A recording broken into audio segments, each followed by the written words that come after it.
ప్రజలు ప్రజాస్వామ్యం గెలిచి ప్రజాపాలన ఏర్పడి కరెక్ట్గా ఒక సంవత్సరం పూర్తి చేసుకుంటున్నాం.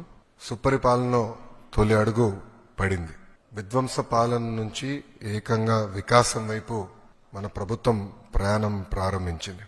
కేంద్రంలో ప్రధానమంత్రి గారు, రాష్ట్రంలో గౌరవ ముఖ్యమంత్రి చంద్రబాబు నాయుడు గారి నాయకత్వంలో ఆంధ్ర రాష్ట్రంలో డబుల్ ఇంజిన్ సర్కార్ అనేది ఈ రోజు నడుస్తుంది.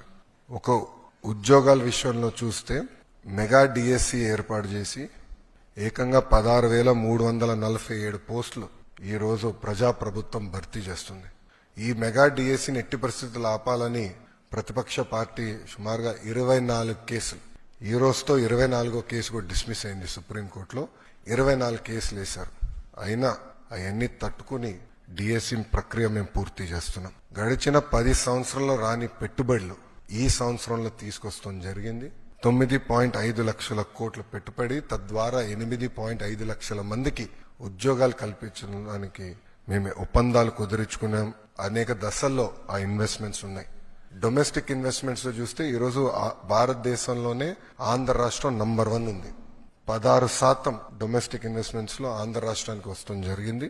దాంట్లో భాగంగా TCS, LG, NTPC green, ఆసిలర్ Mittal, BPCL, Reliance, renew power లాంటి సంస్థలు ఈరోజు ఆంధ్ర రాష్ట్రంలో పెట్టుబడులు పెట్టడానికి ముందుకు వచ్చినాయి. డబుల్ ఇంజిన్ సర్కార్ ఉంది కనుకనే విశాఖ స్టీల్ ప్లాంట్ కాపాడుకోగలం, రైల్వే జోన్స్ సాధించాం.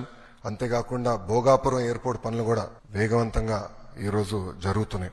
మీరు చూస్తే ప్రజాప్రభుత్వం ఏర్పడిన తర్వాత ఒక పెన్షన్ లోనే భారతదేశంలో ఏ రాష్ట్రం ఇవ్వని విధంగా మేము ఇస్తున్నాం. వృద్ధులకి 1000 రూపాయలు పెంచాం, వికలాంగులకి 3000 రూపాయలు పెంచాం.